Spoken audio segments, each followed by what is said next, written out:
So on this new turn, blue had very little they could do.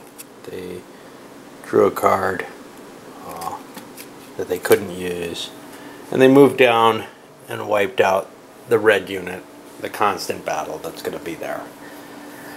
The green player thought he was in the same position but decided to commit. He upped his naval action. Now that means people can steal that from him, unless that eye... Yeah. And they can steal something they want to get the ability to move over sea areas. But he needed that to expand down into North America itself from up here. 1, 2, 3, 4, 5. If he had been better placed, he could have perhaps gotten down further into more interesting territory. I'm not sure. What if he was here? 1, 2, 3, 4. Not really. Okay. So he's kind of stuck by the terrain right now in terms of there's this ice sheet still and there's desert in his way, and he can't move over the sea very quickly. Shifting down here wasn't very useful, but he was able to get down to Coconut Palm here. And, you know, that puts him in range of being able to cope with the black units now and maybe defeat them and increase his power. Gives him a jump. He's got the metallurgy, which is the big bonus he has right now. Alright, well, we'll go on with the other, I guess black is next. Well, running through the rest of the colors, black had very little it could do.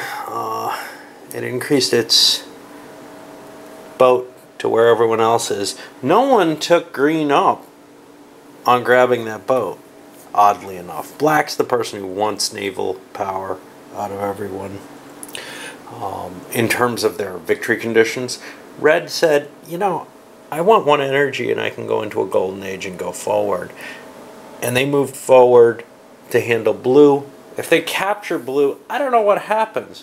White becomes what? The wandering Jews or something? I really don't know what's supposed to be considered with them, because they will not have pieces unless maybe somehow they get them from something I'm not aware of. Red went fishing, got another card that nobody wanted to buy, and now they have federalism. It's worth the same. Gives them the ability to conduct trades, however, which may be somewhat useful. Hard to tell. And then white went fishing in the deck to try to see if they can get themselves out. They could not, but they got divine right, which they don't really care about either. They don't have to roll on the table. Basically, nobody wanted to both expend an elder. If you expended an elder to bid on one of these, and the only person who could was black or white, and then you'd lose that elder, it seemed like a bum deal. So, no real value to these. The person who wants it most is green, to avoid their roles of potential chaos. However, they don't have an elder. They've been too busy getting other things. Can they get an elder? I don't see anything kicking around. Oh, this would give one.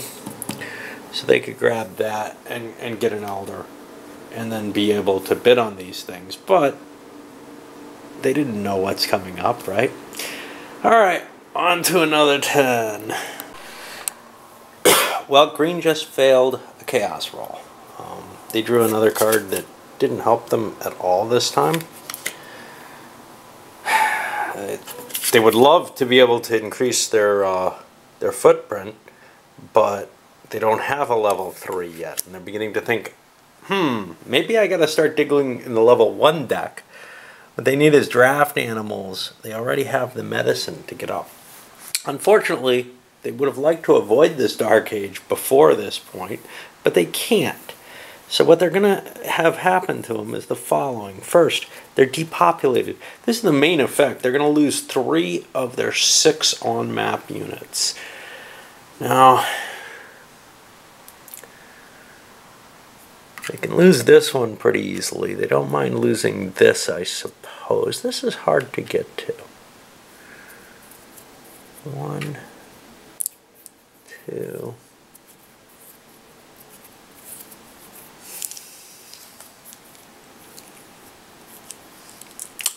They'll take their loss over here.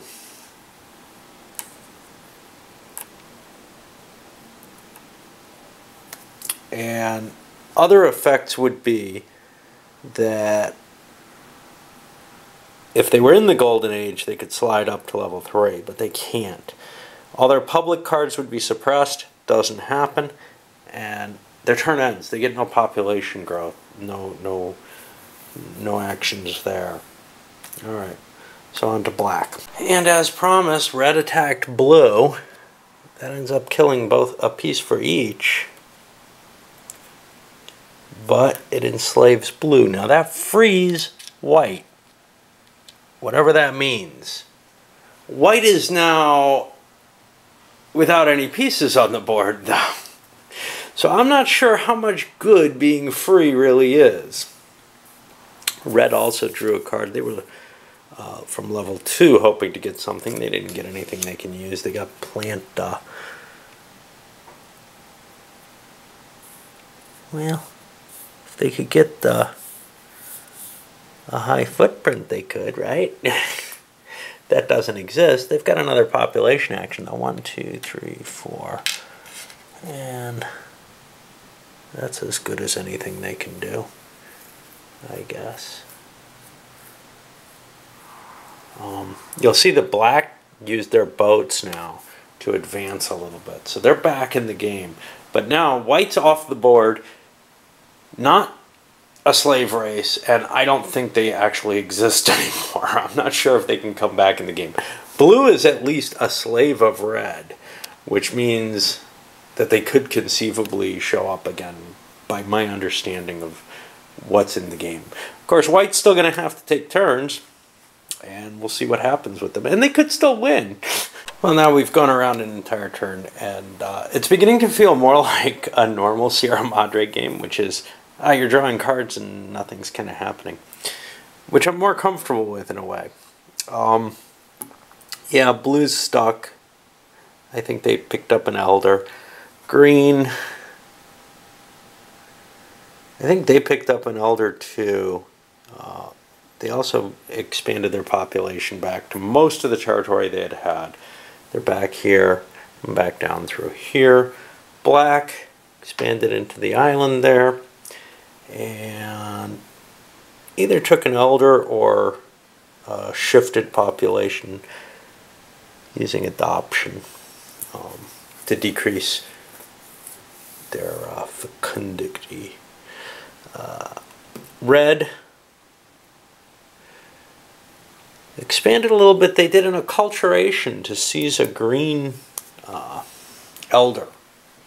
How good or bad that is, it's hard to tell, because you kind of want to get your own pieces off the board and get your innovation up, but you also kind of don't really want to have your population be a problem, and they're thinking they're kind of hurting green by taking a dude away from them more.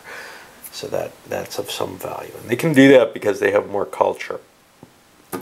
And then white is wondering what the hell I'm doing in the game, and I think they just threw a card essentially. Didn't get any effect off of it. Alright, so you know when I told you that hopefully I won't get things so wrong that the game's just broken? Well, turns out I did. Alright, let's look at these little symbols here. These aren't requirements. These are bonuses that you get. And it's the same symbols as are on the cards. Okay? Be nice if the rules were a little bit better about this and they didn't just assume that everybody could figure out your pictograms here, right? But yeah, on these charts, there's a requirement in the pink, just like on the cards, and there's things go up. So right from the very beginning, you can start increasing your footprint or increasing your energy up to draft animals. And that's what I've been missing. I think the game's too flawed at this point, this particular playing, to go any further with it. I don't think there's much to show. I still have some big questions about what the hell is going on with these guys who don't have any board presence and aren't slaves, who are just kind of vaporous. I've got to look at that and try to figure out what the hell is going on with that as well. Anyway, I'm going to load this up. It's an abortive attempt, but to tell you the truth, you know, with rules this bad, I can't really say that I'm surprised that I came up with an unplayable game out of what I had from the components and the rules. And I'm still not sure I haven't, because the enslavement rules just do not make sense the way they're written for me. Anyway, I guess that explains why I could never find anything that would increase my animal power or my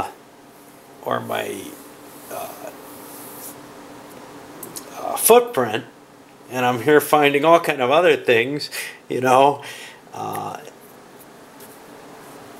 Does begin to make sense, but again, a clearer introduction and explanation of the game in the rules book would make a lot more sense. If I bother to do this again, and I probably will, because I really do like the Sierra Madre games. I really do like Phil Eklund's designs. I just wish that they would, A, blind test the damn things, because there's no way you could you could send this out to, say, 10 different groups and not get several of them come back saying, lol, what? You know? Phil does a really good job of taking notes during the plays he's involved in, but he also explains all the rules. And that's a reason why blind testing exists. You hand people the rule book that you think is close enough to what you're going to try to explain, and see, are they playing what you expect?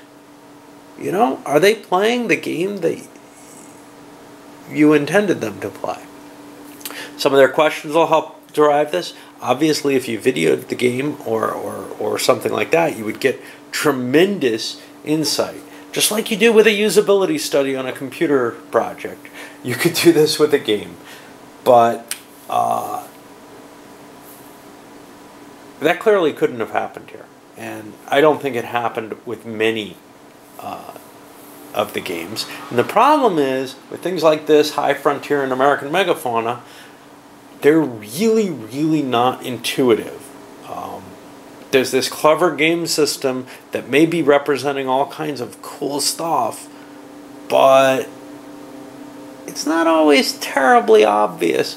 I think High Frontier is probably the most intuitive of the bunch. And then when you start messing it up and writing rules that are, you know, just not an organized situation, mix languages, mix strategy in with other things in ways that there just aren't enough fonts and there isn't enough information. So now let's look at these. The animal, just as an example, the thing that crushed me, right? I mean, I got most of the rest of it, I think, eventually. The domestication doesn't refer to how to read these charts, right? The only place where you learn how to read those charts is back here on idea cards. That's where the symbology is explained. Is it explained that there are charts there? Maybe. Maybe. It doesn't really appear to be the case, though, to me. Ah, domestication effects. There we go. See, but, you know, these mixed columns and everything, it's really hard for someone like me to follow such a style of rules. And, you know, I paid a heavy price on it. hopefully I'll be able to get something out with an explanation of the rules at the very least. Once I figure out what the the situation with enslavement actually is. Alright, I'm sending this up. Let you guys play with it, look at it, whatever. There's nothing great here.